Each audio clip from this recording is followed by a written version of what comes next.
નમસ્કાર, હું મનીષા ઠેસિયા, મારી યુટ્યુબ ચેનલ મોનીઝ મેગઝીનમાં આપનું સ્વાગત છે। દિવસે દિવસે એક પછી એક રોગચાળા આવી રહ્યા છે અને લોકો આવા રોગચાળાના ભોગ બની રહ્યા છે। ખાસ કરી ચોમાસામાં એટલે કે સપ્ટેમ્બર મહિનામાં મચ્છરજન્ય અને એમાં પણ ડેન્ગ્યુ, મેલેરિયા જેવા કેસમાં વધારો થતો હોય છે। ત્યારે 3-4 વર્ષની સરખામણીએ આ વખતે ડેન્ગ્યુ વધારે ઘાતક બન્યો હોવાનું ડોક્ટર્સનું કહેવું છે। એટલું જ નહીં, આ વખતે ડેન્ગ્યુના લક્ષણમાં પણ ઘણા ફેરફાર થયા છે।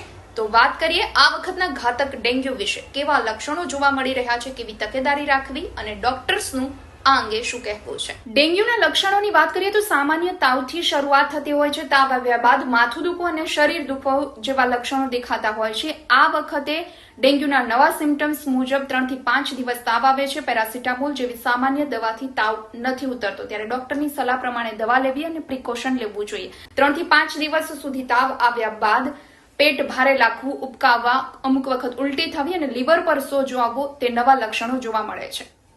આ વખતે ડોક્ટર્સનું કહેવું છે કે લીવર પર સોજો આવ્યા બાદ જો દર્દી દ્વારા ધ્યાન રાખવામાં ન આવે તો પ્લેટલેટ્સ કાઉન્ટ ઘટવાનું શરૂ થાય છે અને આ કાઉન્ટ ઘટવાનું શરૂ થતા દર્દીનું બ્લડ પ્રેશર ડાઉન થાય છે અને ત્યારબાદ વધારાના ઓર્ગન એટલે કે કિડની પર અસર થવી, ફેફસા પર અસર થવી અને છેલ્લે મગજ પર પણ અસર થવા લાગે છે।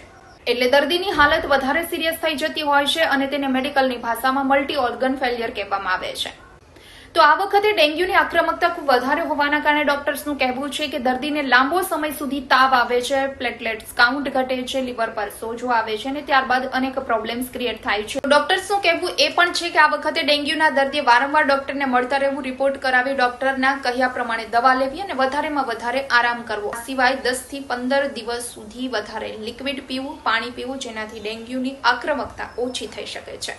તો ડેન્ગ્યુ એ મચ્છર કરડવાથી થાય છે, તો ખાસ કરી મચ્છર ઘરમાં કે આસપાસ ન હોય તે તકેદારી રાખવી। આસપાસ કે ઘરમાં પાણી ભરેલું ન રાખવું, આ સિવાય મચ્છરદાનીનો ઉપયોગ કરવો અને આ મચ્છર છે તે દિવસ દરમિયાન વધારે કરડે છે તો દિવસ દરમિયાન ફૂલ સ્લીવના કપડાં પહેરવાનું રાખવું।